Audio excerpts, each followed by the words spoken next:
Nirmala kenyam ka nas dial kontin ba report me bajeling biya kamal ka nur online TV channel anda manduna shankos nyek mele anong ruashne bana ruani bana keling take a report no benwa ka yekel report mo chalat ne tangwan ka gore jano di na ling bana kan lerang wan kan ko re do aran tem ka jan gwasa me chiang chabech atilat ko rodien chi entire wal ngwana charo ger don wari tam cha ko jeng na ga je ko chen wari chi ga la kan re kon la gitarian lan wari ka rodien cha lan wari ka jor pon wari ka rodien chi ga la gitarian ko tam gitar kwa wari kwa ki influence lo bi ka dorin bi canada no te ga dishi kon kan ning ka chi kon kan na tam ta talk ray which na to content ban right ke men to ka ko ba kan manana to ka nasir ban right bo tin kon to win din koken alangwa na beke gore jeno very important vegetable kenyam be lar mutot ke kwido ara shal ga me Ethiopia ka Gambela ko ban ko lote koken da la very important message ki report mo dong der anda ro palpin ko dong der ara dien de korban o bi lar misheling wal dan titen latik dan kon very important. And I'm glad that it and being I take do very important. As long as the jiram lanwar, could dear getting where take do a important. Well that it and so go con awareness go because na tumishang and meet a miller order go kalim. Dara shalkame Gambela Georgia Guan take a bear to lat get no deck and where they can connect. Check a major con okay, Chicon Bella you lat but it is happening. So a warning a channel to pen and where a gangorodi and genloda. Nishi anga pai waro gwada una Christmas la tegri to mana to goro Ethiopia. Rekela dan and la road she kon ngach in the beginning of this December she tegri to chiro and la tichar ngai doran kon were January anak bone nar chalga makot right now one were targeting jaten doran. Challenge olat bono ka jen pan e che kora ke kwide no te ka bare gurge jeno de no de kan gana ka target dien ke liu ko joran chalat bi ke target ne re kon tela lat ku me ken re kon le ro Ethiopia ka Gambele goro de kon mission me de kon la ne kon o tie de rodun ko ran la ro gang ko ro chali bin jeno jo kon ka jo kon to ka nga ko mo yo mi shi ko nga jeno che liu ki che tere mu cha kame bi ko le lar no wan baro do ko gang something that keep on repeating itself. You should not allow that to happen again. By any means, she de go there in your tour. So we are going to dial content a lot. Me jin gan no heretic do very important to your community. Your community go no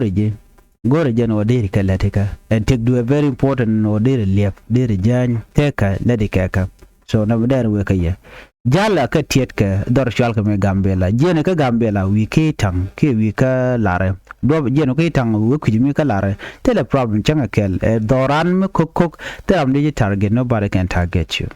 ba doran gwazi me ka Gambela ka jene ka Gambela te dorm te dara mo wi ke tang lare wer mo dara mo te barre ka ten tegen ka dor ten te dor shala bol so jen gwada la na ya kap ko pinten no mo dera ro tit no me jel terbil der gwano de ngajeno to kumete ten no dong bona na lora bang mar diare re ka Gambela de na de goren gang ko please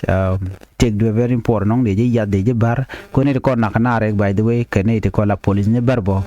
she ordinary people de na no jale ka ni nying police ka you might be thinking that I'm be take the gang so I'm safe. No, you are not safe. Ko ken la ne na ko chicken ordinary people. They are police, they are the army, la ber ken de ngen kono kwa kon target la toga no biro gujeno etelere because somebody is going there but you don't know maradan mara mokje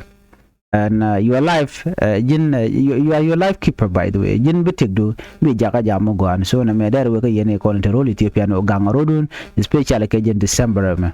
jillad wala shi jillad kuma you need to be careful go take the community to go regional dere ladeka we need to keep on wearing our people kata da and take the no brand bakula per ko chide ke to guru no we need to keep on giving information made take the ande jakan so na madar we kaya and please watch out ke Gambela kore katen ki te nang nat ne chare ale ka te bana ba kanak non der gwan o de yerdun releka even within town jalu ka town ka jan tam gor jeno bi ngach ano jali di ka wini you know make sure no to kuma te gwata mo ko balara mo ngeje no ram di te gang ko not any police officer de te gure gang, so you should be careful. Man do dia janya to queen and county la je la we ka so sa ka gambela mi jiram la jen we ka so sa right now so sa che te correct one lat gordianten chala do en gan wer ba ka bo ko we ka so sa ka jen do gambel me ke this time wa gad gambela mo nyale she ga gan mo tot ba ji yen ba la reti jen be te ka pe dang do ke pe dang wan can take mutual common force mo pai barar ka Ethiopia ro Ethiopia ami mo wa je jele lora ba ku ji gwa dan witin ke chai ka be de ne wa ba ji yen be te ka pe do ke pe dang wan mi mo de gu je no te do tere ka no jeno ba ji yen ga pa dang wan ke pa dang dok bitre te jen won mo da dien ku le sham no kwan ngu condition dan bitin kan pen to chi ga jeno kat condition to go, you need to watch out for your life, okay? Chu gweno they are jale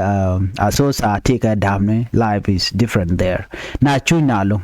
so gwano jen dere char kenyam anyok yene dial kon le report me mitiga gadu mi jen gore jen we dor shal ka ma sosa jen ka rof ji kem ka ter kide ke tar pam ke jen ka pinyidu ke jen ka jiwa, you need to give them warning and go this time chagwa keke, let them not travel, let them not go to Asosa lara jeke take dia very important that report me there we ka yako dia latke ko very important kaya kwana ben gwazi me doro shalka kop wa kopa shateke tension medit lo shina chike te chunga ka kopo akobo Greentown wenye gwa we lo nwer community men na ka longa ne diala no ken kana ste go te ganga ten nwere ka kor gwa no ber chuman tama duno ka gwade da ne chawude shalke kwen makwaj me chaja kwany wude shalke me Dr. Guy Cook chi dor shalke akob mo chete shunka cha wune ento wan cha widen chaje jarlong Dr. Guy Cook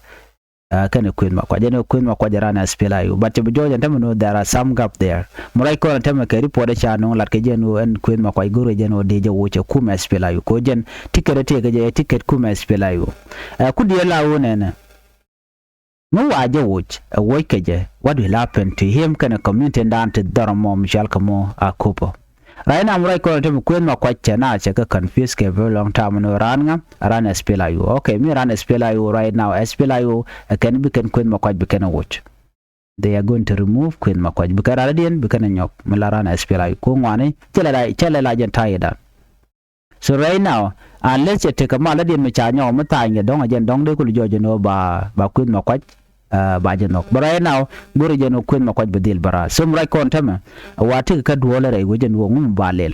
ko cha tek cha jojo gwano cha kwen makwaj chaje goro baje wi ko chagu jono cha gullet ke mission kene vision dunga spela yo che let ko kende lede. So for that reason wa goro jeno kwen makwaj baje dil wuj but remember kwen makwaj waje wuj what will happen she man and content kwa support ko ta jen wona tugdele la na gwinya nga ga woje ko ye ramten and all that but quick and party mishi guideline key principle ka tin yan ka je mishi ka quick den la ja gorgo no baje joiten so kacha ci ko nen already ci wuri shal ko dar Guy Cook ci godi ala to ci ga bug dor kan mi to no ba na bugten kalankan uror awewen godi ala ti ci liam di ci to ni ka chobde ko la jende ci ko to bug na tin shang liuna so right now ten ci tin to ngami kwale kujeno what will happen in a few days to come go take beje murai konane I think mu beje there we ka yenu dor shal ga mo akobo chejen tayedan yen tayedan chirik chika wanten nyokan dor shal ga mo akobo ka gwade payo chala do no chimurle ba chikanok chiken kam pe kanok so tira uti tie be ketin long tong me kono gwade me ke siasa da ka kono kuma kin yadit nyok ban na ka kon dor shal ga mo murle greater people administrative area apa mal tanga ke wudu shal kama Dr. Guy Cook how come mal me cha tanga cha tum daga kana bu ko banang what do you think is it peace really no it's peace na mo peace gorko confusion again ko shanga bin ko cha pa yam ni sha ka lel top cha ka chak Dr. Guy Cook we nan gorje no benere kontinent ba ka influence be cha mo ni ka administrative ni ke administrator to be yenan gwadamo tela kwarken ko ba kwidin chwa mala jega ka mo jatan mo jeka yo so na me ring mler ta madoran kon wer no chak ci jang ju chubre dan already te ba kon da kam no kon ke ku yune ko jenda lat ke lon wer community for very long time ajena ngat ke lungu ne ideal no cha dore cha de penetrate china de already nobody can enter lon wer land including this helicopter mela lar ke no en lon wer land mala jaret karwa de re nyal ken di de re nyal mi jel lung ka nyal lung non bara na chire nyal chewe jana buk jana nak mukam tong no wal ka gwa mi chibar so ajen mandana to ko mo doran chol ka kup mo which te chunka kam kum SPLIO kan ne te konti la jik SPLIG ne te titen kon chunka ga kin mi yadit so bu kon condition te ne konti ne ban yanga je no real ka ba kap chung de ba kap chung mo noru kan support kan wo support nu kan wo ku de chal ka me kin mi yadit ko kin mi yadit de campaign daga doran so chana to ka kuba chana men jen bo wana kana sir ka manan chora lat netin wan chikan ngaje no shuguri shalga Jacob Dollar cho kan Nasir Jacob Dollar jara governor e cha kwanga ku kwang chora le Jacob Dollar jala ke message je kondial yen but message Jacob Dollar is very clear ka kondial kan cha ga jugo no yala de campaign doron chaling mon ko mandan la de jen go jen cha jugo no de ke che kir jugo no en ba mal ba ko non dora ba ko lo lu jokke jok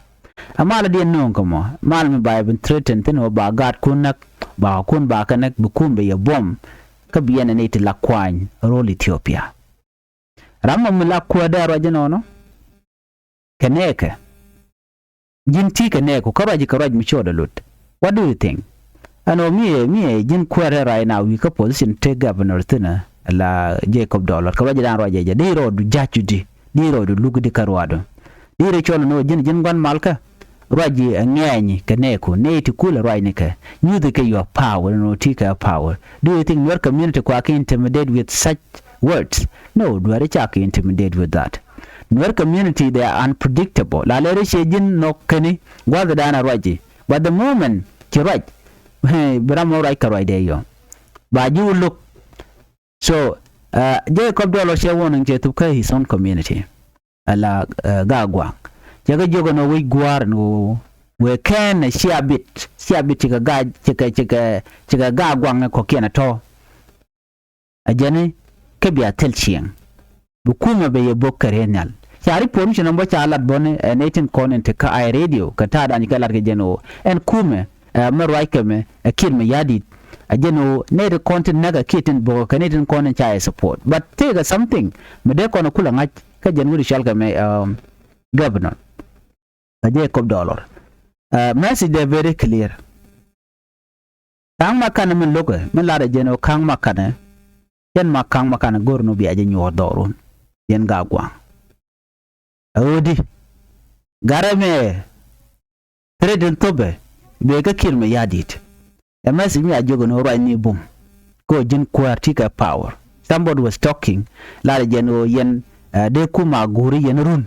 yen ngani den konen kula la ngani dawich ngani kan kor kan to ngani changani ne ken jak so they respond chika respond badly ka regime chika nak a very long time.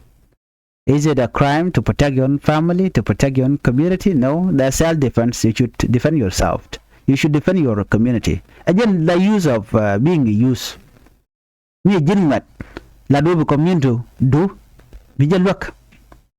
But man la de Jacob Dollar no ran chi kang makan ran chi gur ki ran chi nyur mu yan nyur ne bu ka ren yale lat kang makan no ne yan wer community mom te ka lagagwa chwara SPLIO chwaje support chwa chunka kuma da kuma char yan lat wuda meje tem da den jawr da den malada lana jeno yan chwa chunka kuma SPLIO ko kuma SPLIO chi kuma SPLIG kuma SPLIO chika ralinga kuma wuda shalga me kirme yadit lerina campaign wuda shalga me Jacob Dollar. And to be very clear ka kon radial the antigen one Ramishi jinaka guaba knew the rod power knew the jeje dere patet dere lor jeka tell I ka jeno yo babalan bet to go kabila ram me is for peace no more cheap peace jen be ki intimidation ko bana ba ge intimidate ko ngaje no nwere chi dwal karenyal nwere dwal gan karenyal baro to ga tikatin la ko la larke ban mi ke ngane ko rin ki use de jalat ajala nor kula jo ko wonena yen mi che jojo gwano kwa target de kir mi yadi gwada ni intena it doesn't matter tika ko botika atiga nasa wulang don't shoot anywhere as long as jin ganware miten wer mo ko boko je kir titin mala gor kenyam wa gwa problem ka gwa dan je problem road tin jala gor ka taram